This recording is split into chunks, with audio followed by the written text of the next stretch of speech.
Have you ever been beat up in your high school for wearing the wrong hat? All different types of people that I work with that love Trump, voted for Trump, scared for life to tell anyone. Did you vote for Trump? I've never voted in my life. Then you don't have a say in this. Oh. Well, you got me. You got me. Okay. You got me. All right, let's see who comes out on top. Kanye West versus David Letterman. What does your hunch tell you? Who do you think is going to come out looking better? These two guys have very different views about Trump and about politics in general. In this video, we're going to analyze a short clip that I think is the most interesting of this entire interview because they both get very worked up and emotional about it, like people often do when they're talking politics. The interesting thing is that both of these guys use the exact same technique back and forth on each other. It's a social technique, and by understanding the technique, like you will by the end of this video, it's going to help you out because you can use it when the time is right, and you can also defend yourself against people using it if you want to do that too. So let's watch this clip through first as it is and see if you can catch what the technique is, and then we'll go back and watch it again and I'll break it down for you. And if you're actually into the politics of this, I'll show you a clip at the end of this video that you want to see too. So let's roll the tape. I know I'm just a guest, but can I ask a question? Yeah. Go ahead. You know what I was stunned by in the midterm elections was the aggressive organization and attempt at voter suppression. So if I see a person I admire talking about Donald Trump can think whatever he does, I wonder if those thoughts indirectly aren't hurting people who are already being hurt. Well, how do you feel for the people that voted for him that are being treated like enemies of America because that's what they felt and they had that opportunity? Every time there's a presidential election, time for a change, time for a change. It's endemic. It's part of the system. All right, let's see what really happens here. Attempt at voter suppression. Now, we're not talking about 1918, we're talking about 2018. And it's still going on and being encouraged.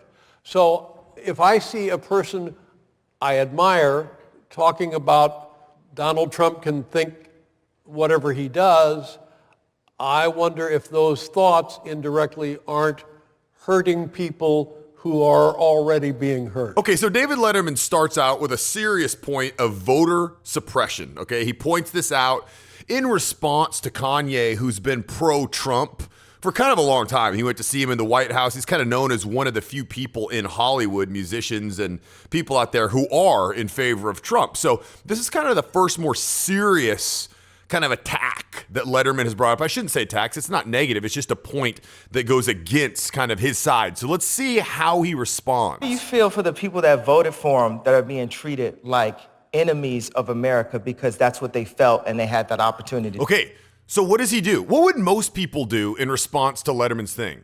They would come back and respond directly to what he said with an answer, like point by point what they said. What does Kanye do? He brings up a completely different point. I feel for the people that voted for him that are being treated like enemies of America because that's what they felt and they had that opportunity. Every time there's a presidential election, time for a change, time for a change.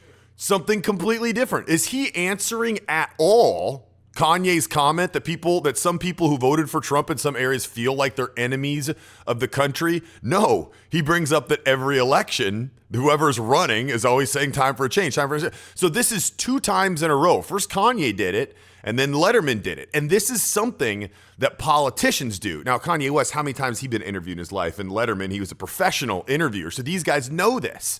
But this is the tactic, and it happens again here that I'm going to show you. But this is the tactic that I want you to understand, and that you don't always have to answer the question that's asked of you. You want to answer the question that you wish was asked of you. So if there's something that you want to say, like this doesn't seem, or does it to you? Maybe answer this in your own mind. But it doesn't seem that awkward that these guys are answering the questions the way that they are, even though they have nothing to do with what the other person said, because they're speaking in a calm, confident tonality. It's endemic. It's part of the system. And it's what keeps this democracy in motion. And it's always the argument, you know what this country needs is a businessman to run it like a business. So the people that voted for him, I understand that. But I wondered to myself, are these people ultimately going to be victimized? And I think now the people in good faith looking to get the country to help them a little more than it has by electing a business guy, I think are now being hurt for it. And I would think that would not try it again.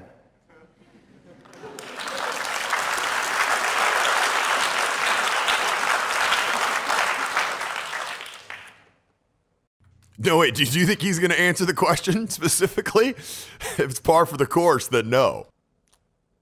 Have you ever been beat up in your high school for wearing the wrong hat? I just been beat up because people didn't like me. Yeah. Okay, so what does Letterman do there? First of all, he's a late night talk show host, retired, so he's good at injecting humor. But what that actually does is it diffuses and takes away a little bit of the gravity of what Kanye is saying. Because Kanye, look at the way he was saying this. This is a very serious kind of emotional point. And by Letterman interjecting that humor, it kind of diffuses some of the intensity. It takes some of the gusto away from his point. Have you ever been beat up in your high school for wearing the wrong hat? I just been beat up because people didn't like me. Yeah. But I know what you're saying. The idea is the bullying. Who's the bully in this scenario? Well, definitely liberals bully people who are Trump supporters. It's not just calm. You can't just go and wear the hat. You can't just go. It's like, you. It's like, bro, I have. There's another one, okay? So he's swearing, and I think this actually airs on HBO or Netflix, so they can probably play the profanity. But Letterman breaks up the intensity once again, right? When Kanye's really in his element making a strong emotional point. He's like, we're going to have to cut that out. We're going to have to cut that out. So it is kind of funny and it's well timed, but it's planned. It's not just to make a joke. It's also to diffuse the point that Kanye's making. Because, they are on different sides of this. They want their side to come out looking better. So don't think for a second that that's just a little joke. He knows it is a joke, but he also knows what it accomplishes as far as how it impacts the point that Kanye's making. The thing is, watch in what that America, does. Now he has to completely restart his point. And it's not going to have the emotion that he had the first time, because that would look weird, right? He goes right back into it with almost feigned emotion. He had to kind of crescendo and get worked up to the point where he was like that. And then it got diffused by Letterman's joke. And now it's going to end without the gusto. bro, I have.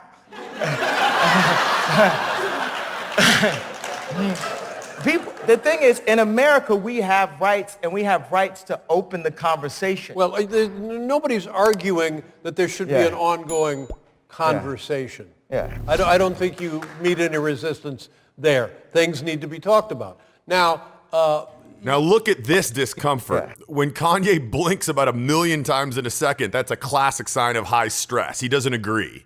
Because he's been saying you can't even have a I'm going to show you a clip at the end of this, but he's been saying you can't even have a conversation about some of these hot topic points, and Letterman's saying, well, I don't think anyone's going to have a problem having a conversation, and look at his reaction with the blinks. I don't think you meet any resistance there. Things need to be talked about. A lot of blinking. Now, I want to show you that clip when Kanye gets worked up and talks about how with the Me Too movement going on, or he kind of says he feels like it's at the tail end, you couldn't even have an open conversation about it because it was such a hot topic, and he didn't like that. I want to show you that.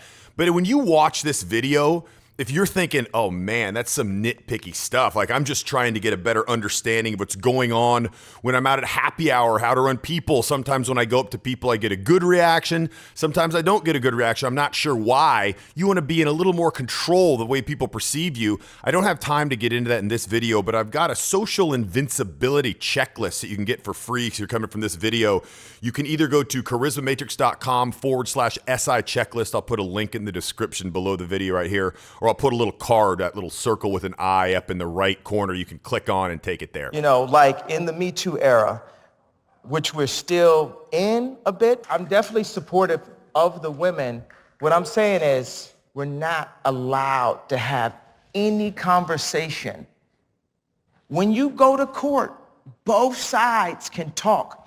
This is a court of public opinion that when someone bombs first, the war is supposedly over. And so what he's saying there is when someone gets accused of something in this Me Too era, that they don't even get to defend themselves. A lot of times they'll get kicked out of school or lose their job before the case even goes to court, or even if it is. Any accusation Kanye is saying basically infers that the guy is guilty and can ruin his life. That's what he's saying right now. These lessons are learned slowly, and that may be the way it's perceived now. But with future reinforcement and enlightenment, there may be a more reasonable expression of friendliness between the sexes that isn't threatening to women. What we realize is these changes are pitifully slow. Especially if you're scared for your life to talk about it. So he's sticking to his guns, right? So he's saying, I think it's an interesting point too. He's saying, if you can't even talk about something, if you can't even bring up a dissenting view, how is there supposed to be an equilibrium? Like if people feel like they're going to get thrown under the bus for even expressing a dissenting opinion, we're in trouble. And so he says that the first time, and then once again, Letterman comes back with a different argument, and what does he do? Straight back to it again. If you're scared to voice and say, I got an opinion that might not be of the crowd. And I feel, this is the thing, we don't all have to feel the same way about things. This is my thing with Trump. We don't have to feel the same way, but we have the right to feel what we feel, and we have the right to have a conversation, a dialogue, not a diatribe about it. Like say, when I wear the hat, it's not about politics, it's not about policies. For me, once again, fear. I got people that I work with, black, female, all different types of people that I work with that love Trump, voted for Trump, scared for life to tell anyone. So I wanted to show that again because the technique that he used there was the same as the ones they used earlier where you're not answering the question that's asked to you, but you can basically stick to the same point if you think it's an important one and just go straight back to it regardless what the person says to you before. If you didn't grab that checklist, you can click here to do so. If you liked this video, you're gonna like this one right here as well. Click on that one, otherwise click on the link in the description below and I'll talk to you there.